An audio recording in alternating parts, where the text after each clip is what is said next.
Did God create everything out of nothing via Creatio Ex Nihilo? As a Latter-day Saint, I don't think so, and here's why. Let's start off with a simple example. Suppose that there is an infinity, and he wants to fit in somewhere. So he goes up to a box, and one box, and then the box can only fit one. And infinity is so large that he can only fit one part of him in the box, and only one part of him can exist in the box. But then he goes up to the nothing, and nothing is zero, and so the nothing cannot fit any part of the infinity in it, so no part of the infinity can exist there. But then the infinity goes up to the infinity hotel. Here it is. And so the infinity hotel has an infinite amount of rooms. So there's a bunch of rooms, and all of the infinity can exist in all the rooms. So the infinity can exist in another infinity. And so let's go here. So God is infinite, eternal, endless, all in all, and uncreated. And imagine if you try to put him in a box. But you can't really do that because his powers don't really fit in a box, but he can basically do everything. He's almighty. And then so let's go here. So God, he goes up to the nothing, zero, and the nothing cannot fit any part of God. So no part of God can exist there. And God cannot exist in the nothing. So then God goes up to the infinity hotel, and the infinity hotel has enough space and room for God to live in, and so he can exist. And so God can exist in a boundless infinitude of space, which is something, and so infinities can exist in infinities. Okay. So let's look here. So God is almighty. He has almighty power, but you can't fit his almighty power into a box. If you put his almighty power into a box, he'll be limited in what he can create. And also, if you go to the nothing, God cannot create anything from nothing. And let me explain my point over here, okay? And so as I'm learning more about the Catholic Church, they're teaching Creatio Ex Nihilo, and they believe this. And so here I'm in Catholic.com, and in this magazine article called Creatio Ex Nihilo, and it says that God created all things from nothing, not from plasmic matter or empty space or anything else. And members of the Church of Jesus Christ of Latter-day Saints, we believe that God did not create something out of nothing.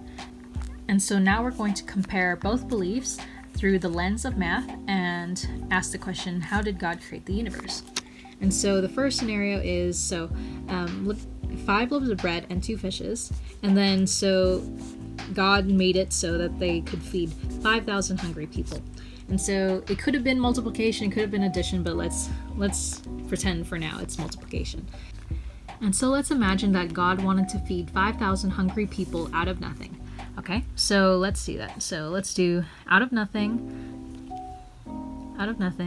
times 5,000 hungry people equals nothing. Oh man. All right, so how about God just wants to feed one hungry person out of nothing? Okay. Okay, so 0 times 1 equals 1. Oh no.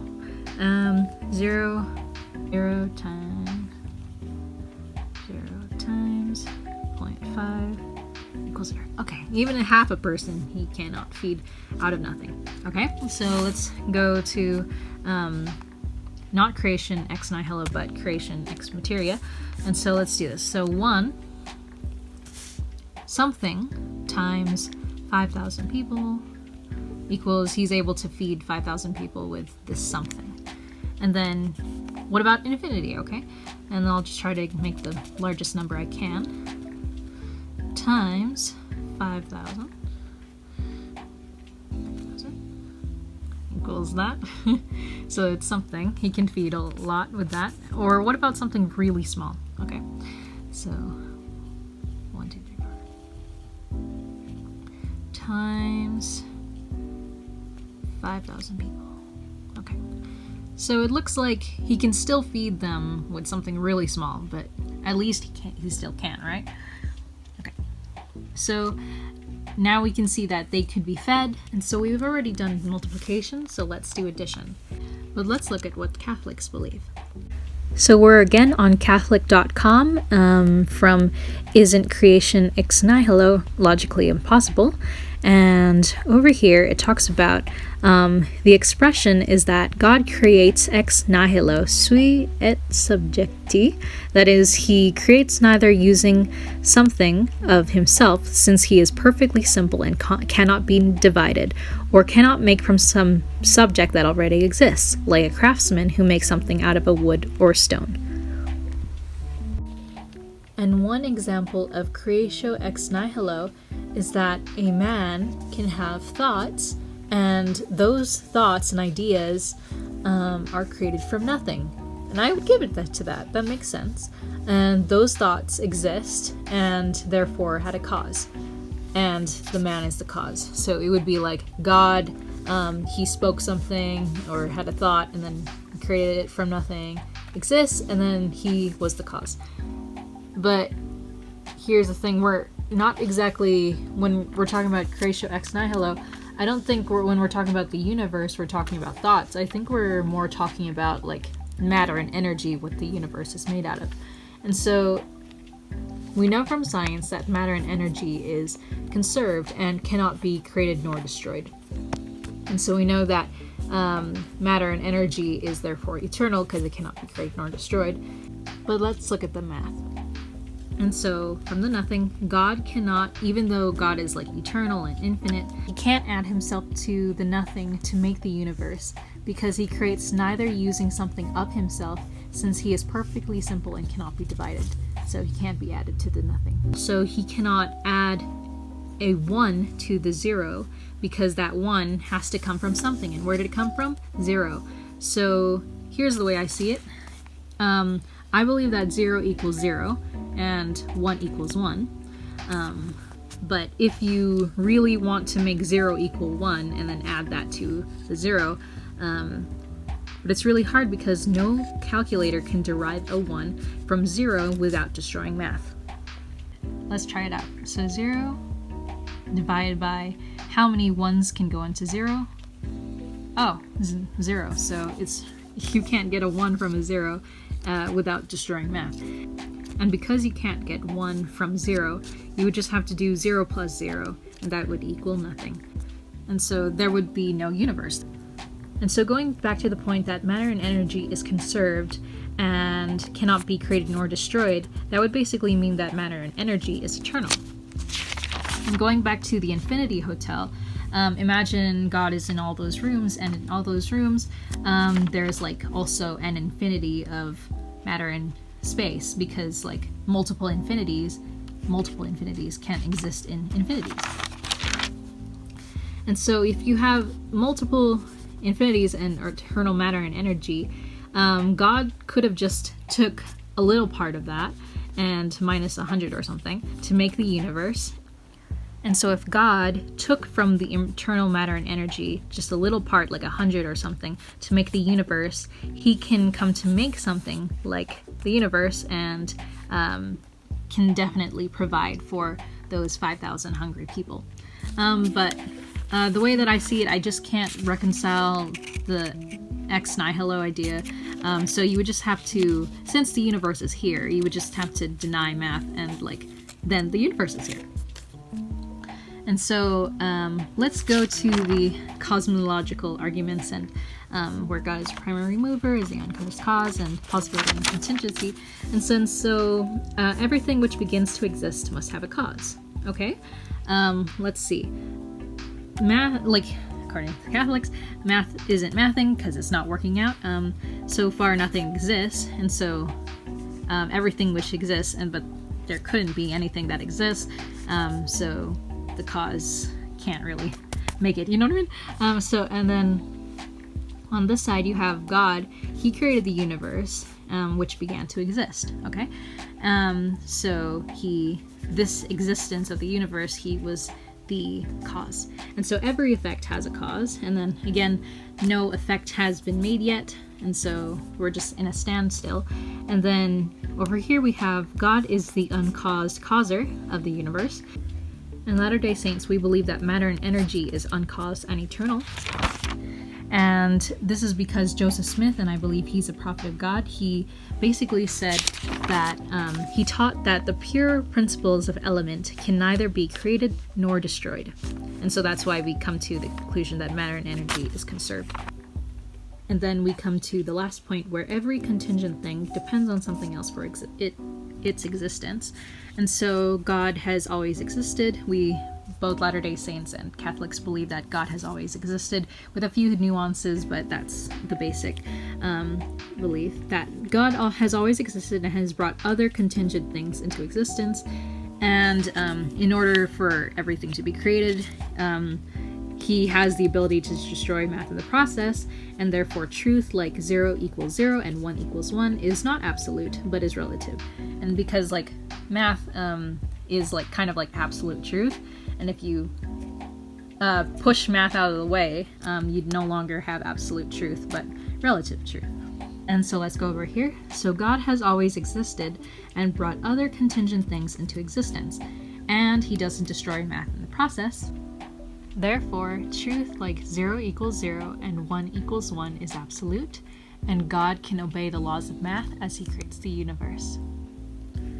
And so we believe that the universe is kind of infinite and eternal, infinite in space and eternal in time, and that Joseph Smith basically taught that God can create, which kind of means organize, from infinite and eternal material to create us and the universe and everything.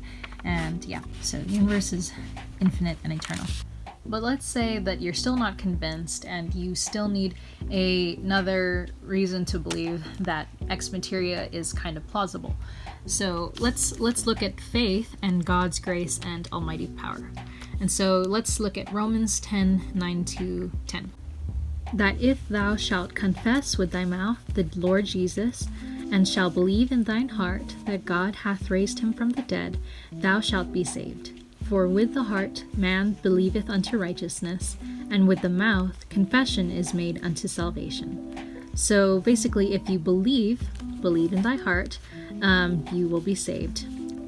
And in Matthew chapter 17, verses 20, it says, And God said unto them, Because of your unbelief, for verily I say unto you, if ye have faith as a grain of mustard seed, ye shall say unto this mountain, Remove hence from yonder place, and it shall remove, and nothing shall be impossible unto you. And that is a lot of power.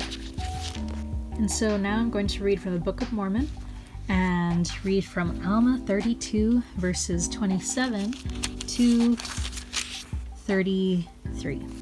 But behold, if ye will awake and arouse your faculties, even to an experiment upon my words, and exercise a particle of faith, yea, even if ye can no more than desire to believe, let this desire work in you, even until you believe in a manner that you can give place for a portion of my words. Now we will compare the word unto a seed. Now if you give place that a seed may be planted in your heart, behold, if it be a true seed or a good seed, if you do not cast it out by your unbelief, that you will resist the Spirit of the Lord, behold, it will begin to swell within your breasts. And then you will feel these swelling motions. You will begin to say within yourselves, It must needs be that this is a good seed, that the word is good. For it beginneth to enlarge my soul, yea, it beginneth to enlighten my understanding, yea, it beginneth to be delicious to me. And now behold, because ye have tried the experiment, and planted the seed, and it swelleth and sprouteth, and beginneth to grow, ye must know that the seed is good.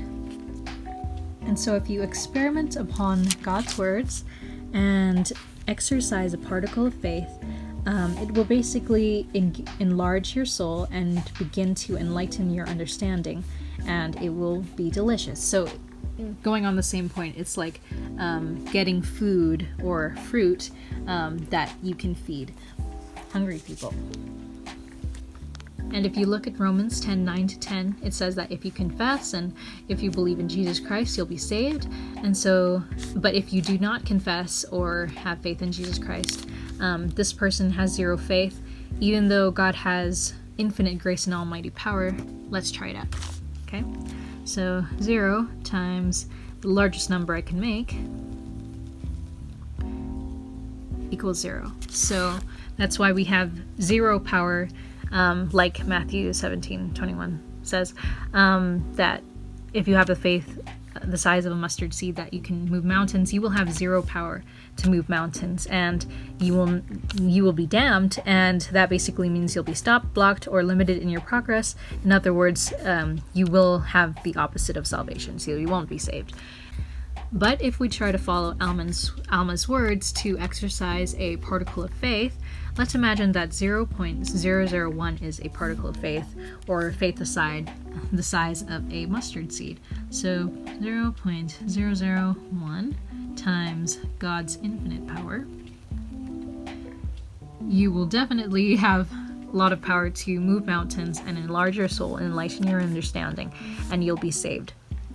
And so, as you see, even though God has infinite grace and almighty power, if there's nothing, he really there's no power to move the mountains, you know what I mean?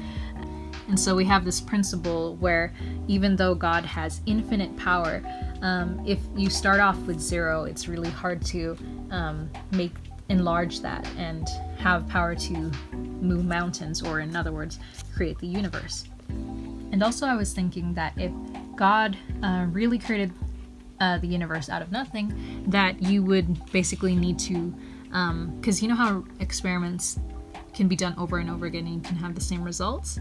Well, if you can repeat the experiment, you can repeat the results. So let's start off. We need to destroy the universe and make it become nothing. And so here are the different ways to destroy the universe. And so you have a bunch of particles, and they're constantly expanding because of the dark energy that basically pushes everything out. And because the star gases are expanding out, then there's no way for a star to be born again, you know what I mean? And so that star can't be born, and then all the suns and everything will basically explode and then freeze and then just become like a white dwarf and then a black dwarf, and then it just freezes forever, and then you have no more light. And then in the Big Rip scenario, it just keeps on expanding, and all the particles will never it's very rare for a particle to hit another, but basically nothing will happen in the billions of years in the universe. Another way is that to destroy the universe is the Big Crunch.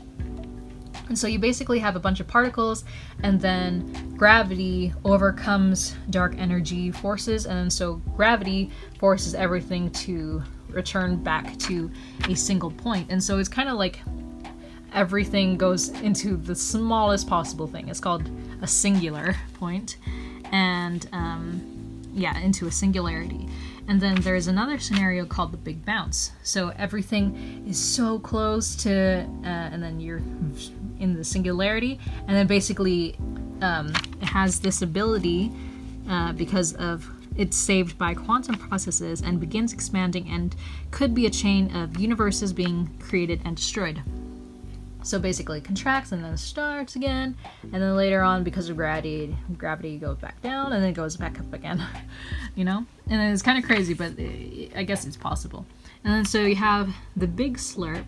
And so the Big Slurp is basically you have a state of high energy, and because the system wants to be stable, it will go back to a lower energy or vacuum state. However, some lower energy vacuum states are false, and so they're basically a higher energy that need to go down lower. And so they'll collapse and send a bubble of vacuum decay expanding out towards us at the speed of light, destroying everything in its path, taking out a huge chunk of the universe in the process. But one thing you notice about each and every one of these ways to destroy the universe is that they never really destroy everything. Like even in this scenario, it's just stuck to a singular point, like a singularity, but that doesn't mean it's nothing. It's still a 1 or 0.0000000 something, but it's not nothing. So it's as far as I can see, like it's really hard to make nothing happen. Yep.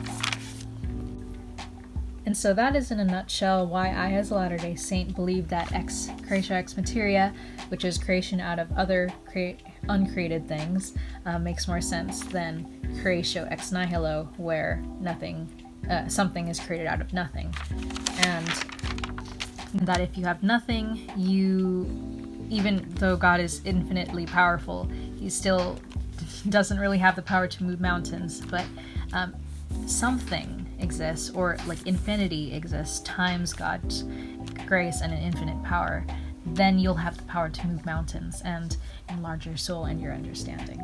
So yeah, have a good day and comment what you think, and yeah.